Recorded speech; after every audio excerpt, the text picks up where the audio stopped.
Hello friends, welcome to e-learning platform of Dr. Bapuji Salanke Institute of Engineering and Technology's Mechanical Engineering Department. We are studying fluid mechanics.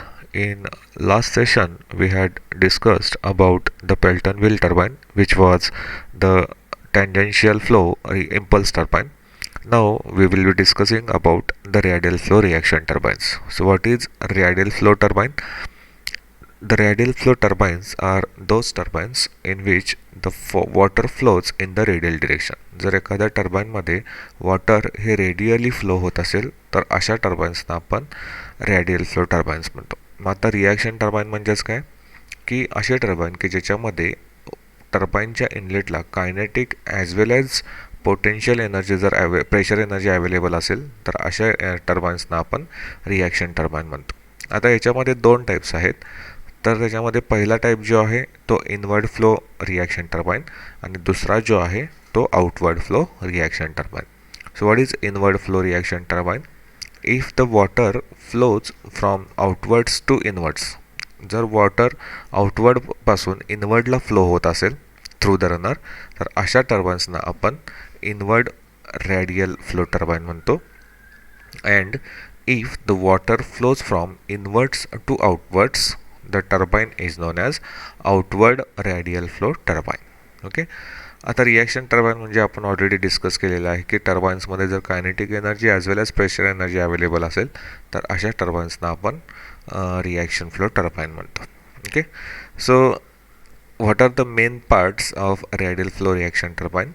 So it basically consists of 4 parts: casing, guide mechanism, runner and draft tube. Let's see the schematic representation of a radial flow reaction turbine.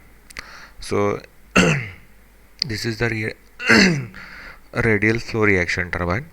तर ह्याच्यामध्ये हा जो आहे हा shaft आहे. या शाफ्टच्या बाहेर हा जो पार्ट आहे तो आहे runner which is a rotating part. त्यानंतर हा पार्ट जो आहे इथं जो दाखवलेला आहे तो म्हणजे आहे गाईड व्हील्स, ज्याच्यामध्ये वेन्स प्लेस केलेले असतात आणि हा सगळा मेकॅनिझम ह्या स्पायरल केसिंगमध्ये फिट केलेला असतो. आता हा जो आहे तर वॉटर या पेनस्टॉकमधून या पाईपमध्ये एंटर होतं. ठीक आहे. So this is the construction of radial flow reaction turbine. So first आपण केसिंगबद्दल डिस्कस करू. पेल्टन व्हीलमध्ये जे केसिंग आपण यूज केलेलं होतं ते that was open to the atmosphere, म्हणजे ते एअरटाईट केसिंग नव्हतं. ते फक्त स्प्लॅशिंग आणि ॲक्सिडंट्स अवॉइड करण्यासाठी आपण यूज करत होतो. खरं या केसमध्ये जे काही केसिंग आपण यूज करणार आहे ते एअरटाईट केसिंग यूज करणार आहे आणि ज्याचा शेप आहे स्पायरल केसिंग आपण म्हणतो. आता स्पायरल केसिंग म्हणजेच काय, जर तुम्ही ऑब्झर्व केला तर इथून इनलेटपासून जसं जसं आपण आत जाऊ तसं तसं बघा हा क्रॉस सेक्शनल एरिया जो आहे हा डिक्रीज होत गेलेला आहे. म्हणजे या पॉईंटला मॅक्सिमम क्रॉस सेक्शनल एरिया आहे आणि इथून जर तुम्ही आत गेला तर इथं जर तुम्ही ऑब्झर्व केलं तर क्रॉस सेक्शनल एरिया हा कमी कमी होत गेलेला आहे. आता ह्या एरियामुळं काय होतं की या पॉईंटला तुमचं एरिया मॅक्सिमम असल्यामुळं प्रेशर मॅक्सिमम असतं आणि वेलॉसिटी मिनिमम असते, जे आपण बर्नॉलीज थेरममध्ये बघितलेलं होतं. आणि जसं आपण आत एंटर होत जाईल, वॉटर आत एंटर होत जाईल तसा क्रॉस सेक्शनल एरिया डिक्रीज होत गेलेला आहे, जेणेकरून प्रेशर ड्रॉप व्हायला सुरुवात होते आणि kinetic energy that is velocity increase व्हायला सुरुवात होते. ह्याच पर्पजसाठी आपण हे स्पायरल केसिंग यूज केलेलं असतं. तर नेक्स्ट आहे गाईड मेकॅनिझम. सो गाईड मेकॅनिझममध्ये काय आहे तर this is the guide mechanism. So it consist of a stationary circular wheel all around the runner of the turbine. So हे काय असतं की स्टेशनरी सर्क्युलर व्हील असतं, रनरच्या भोवती प्लेस केलेलं असतं. ठीक आहे. The stationary guide vanes are fixed on the guide mechanism.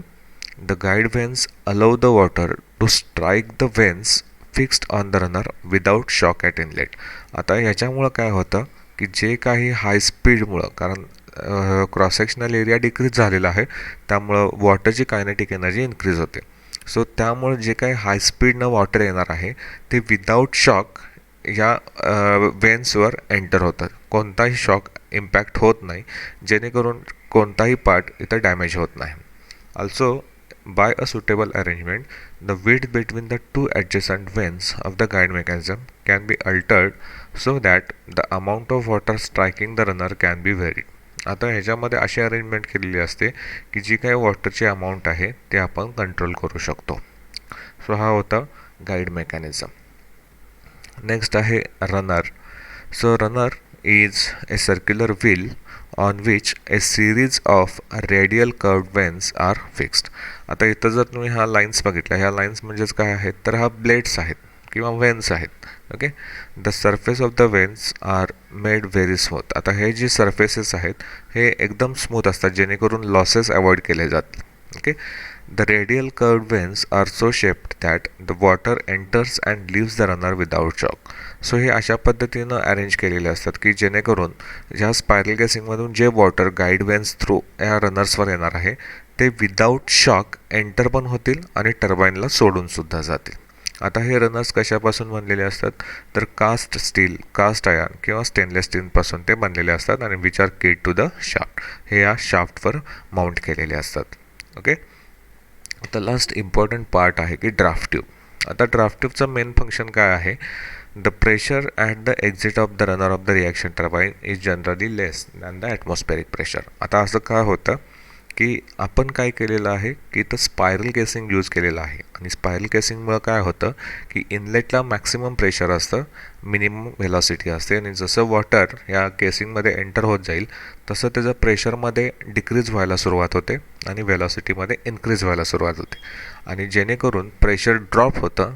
So जे काही फ्लुइड किंवा वॉटर ह्या टर्बाईनमध्ये एंटर होतं ते टर्बाईनमधून बाहेर टाकलं जात नाही, कारण का इथं ॲटमॉस्फेरिक प्रेशर असतं आणि इथं हे जे आहे ते ॲटमॉस्फेरिक प्रेशरपेक्षा कमी प्रेशर इथं जनरेट होतं जेणेकरून वॉटर हे बाहेर टर्बाईनच्या बाहेर जाण्यास मदत होत नाही. सो हे पाणी टर्बाईनच्या बाहेर काढण्याचं काम कोण करतं तर हे ड्राफ्ट ट्यूब करतं. आता ड्राफ्ट ट्यूब एक्झॅक्टली काय करते तर ड्राफ्ट ट्यूब म्हणजे काय कोनिकली शेप्ड ट्यूब आहे. आता कोनिकली शेप्ड ट्यूब म्हणजेच काय, इथं सेंटरला त्याचा डायमीटर कमी असतो आणि जसं एक्झिटला जाईल तसा त्याचा डायमीटर वाढत जातो.